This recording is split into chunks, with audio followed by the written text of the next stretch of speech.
is they take this shoe, and they wrap this material around this shape of a foot. And they mold it to it, then all of a sudden they start stitching it all together. It's funny because a shoe last is made after a pattern of something. A shoe last, or a last, comes from the old word laest, L-A-E-S-T, which meant footprint. And so now I'm getting into this thing. I'm like, okay. So y'all know me. When I start seeing a word, where am I going to go with this word when a word gets stuck in my mind? Where am I going to go with this word? What have y'all seen me do 100 billion times? So I bored you to death with it, but I'm going to keep doing it because I don't give a crap. I go to the origin. But where do I really care about the old English word last, footprint, or do I care something deeper? There's always, so where do I go? Where?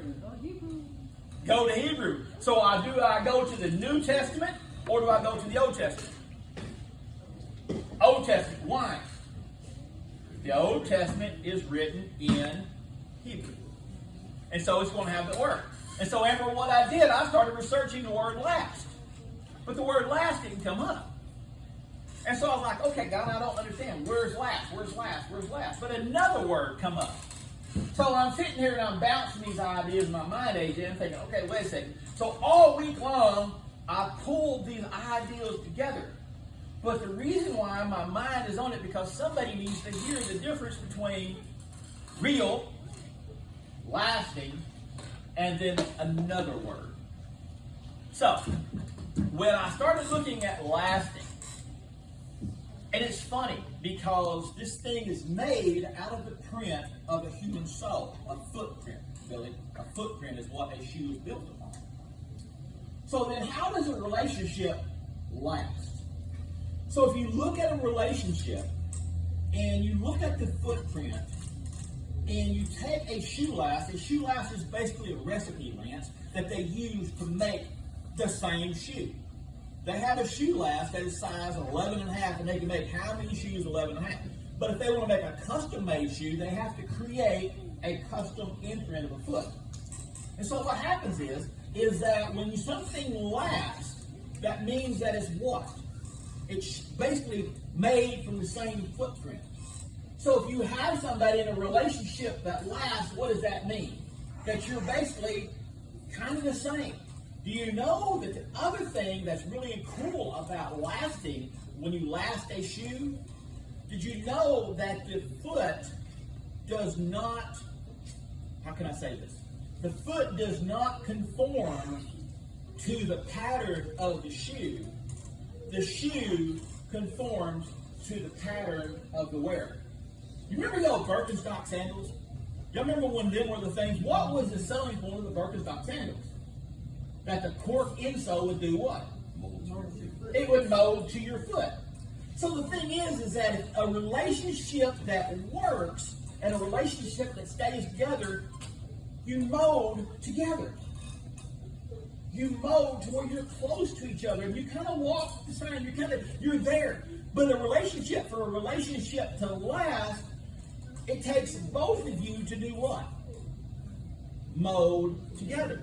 When a person is unwilling to mold together, what happens to it? What happens to it, Dory, when two people do not mold together? They do not last. So, ask yourself this question. In the old days, they would take leather, and then how would they join leather together and leather shoes together before glue? Because y'all remember back in the old days, I remember when glued shoes first came out. They was the cheapest shoes. And they would always blow out. If y'all remember, the sole would separate and all that stuff. But the lasting shoes, get it, here's the lasting shoes was made how? Well, that was the old days. But yet they did something different. They did what? Stitched it together. So a relationship that lasts is stitched together.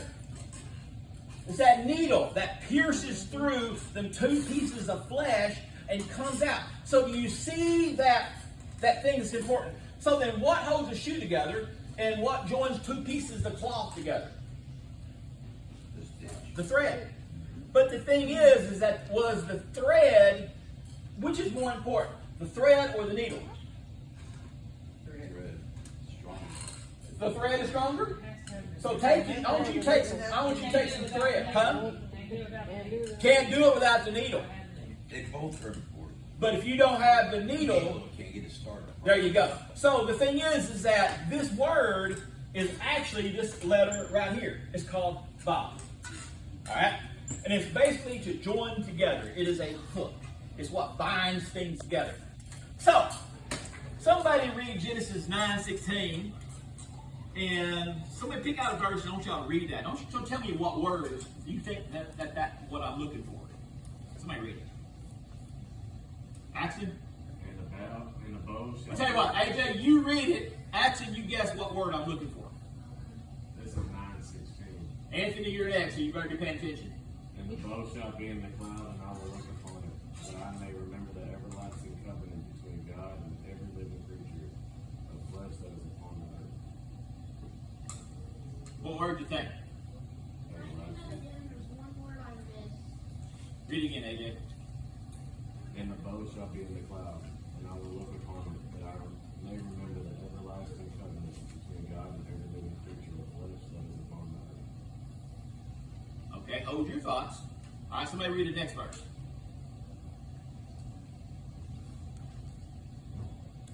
Anthony, this is yours. Fine. And y'all come together. Y'all gonna try to work your minds together, see if y'all can guess this. Yeah. Don't y'all be afraid. I got one. And I will establish my covenant between me and you and your offspring after you throughout their generations for an everlasting covenant to be God to you and to your offspring after you. Same word is mentioned twice there. Somebody give me another one. Somebody read the third. For God so loved the world that he gave his one and only Son, that whoever believes in him cannot perish but have eternal life. Eternal, but it's also in the old language it's called Everlasting. everlasting. All right, somebody read the other, John 6:47.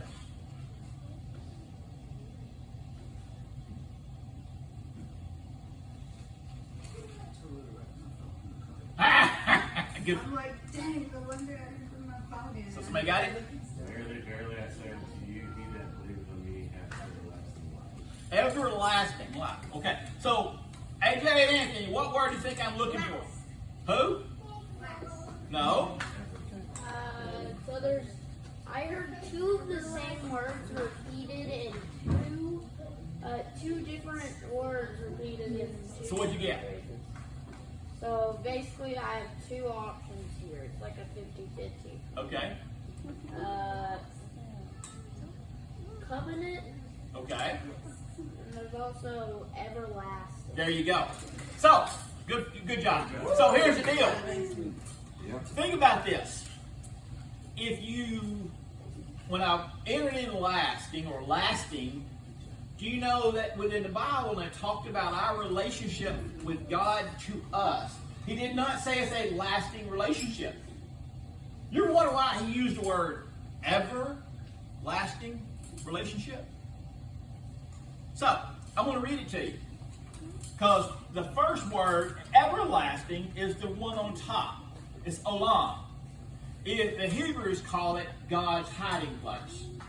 Now, wait a second. Really, everlasting, we usually call it eternity, but here it is saying olam is God's hiding place. And that's what the Hebrews teach about the word olam. So ask yourself this question. How is everlasting related to God's hiding place? How is it? Now think about this thing. It don't really make sense, does it? Now I'm going to go ahead and we're going to go a little bit deeper. So the thing is that I thought about this and I thought, well, if I go deep today, kids want to act like kids. They want to be kids, but they want to be treated like adults. They want to be treated. Actually, do you want to be treated like you're dumb or treated like you're smart?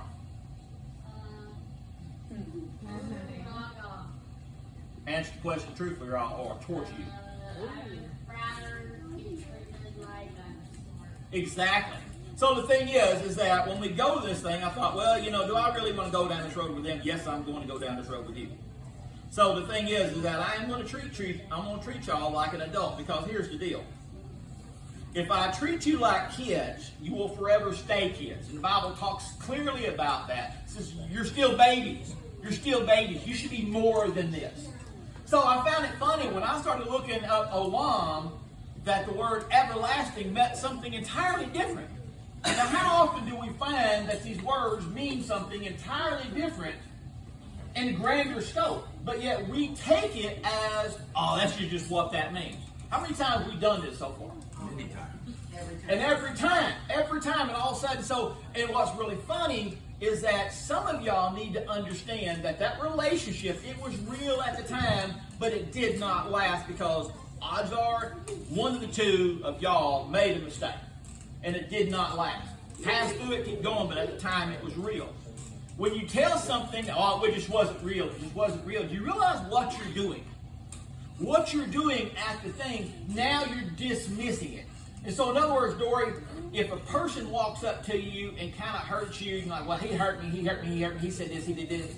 That really in reality, or if somebody did something, you go, well, look what AJ did. That meant that you cared what AJ did. You cared what AJ said about you. You cared, and his words still bothered you, because you still place importance upon what AJ said. That's not healthy. To care about what somebody says about you that is a useless person, this person is not, because the Bible says something about worthless people. One of the things they tell you is cast not your pearls before swine. What does that mean? Don't give swine people your best work, because guess what they're going to do about it? Trample on. They're going to trample them underfoot. So if you see this person as a worthless, useless person, that they're going to treat you like crap, why do you continue to reinforce that and keep giving them what, and thinking that they're going to do what? Change. And you're thinking that you can hope that, well, if I do this, this is going to convince them to change. Some people ain't going to change. Negative. So, Dory, when you got somebody that ain't going to change, what's the best thing you can do? Move on, huh? You move on. The thing is that by you saying, well, this person did this person, you're dwelling on this thing, you're still establishing this person's worth in your life. You have, the Bible says, cast them out as unworthy. In other words, you have to write off their opinion. You have to say that their opinion of you doesn't matter anymore. Dismiss it. Their worth to you is worthless. You dismiss it. Quit hanging on to this crap. Quit hanging on to this person that you know is doing you no good. That's the important verse today. That's the most important thing that happened today. So, of all things I'll say. Now, when I got looking at olam meant something. And I'm going to get right back on and I'm going to hurry up now. All right. It says a long duration, antiquity, forever, everlasting, perpetual. And so it basically says eternal. But it says it's from the root of 5956, which is olam. Now, if you look at the root word, so you see how we talked about how a shoe last was made off it from the original word last, which meant footprint. So a shoe last, it was the origin. Do you not find it funny that the word olam come from the word alam? Do you see any similarities between the two? All right, actually, come here and show me all three letters that are within the two. And tell me what each one of them are, what they mean. So, now remember, Hebrew is a journey. And it's all about revealing God. Every word is about revealing God, okay? And it starts from right to left. So, what is the first word? First letter. So,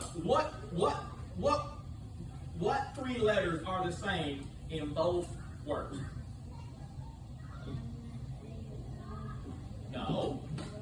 These letters are the ones I'm caring about.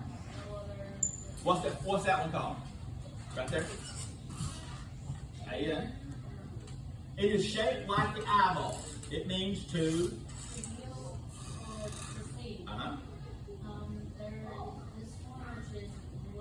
Lamed.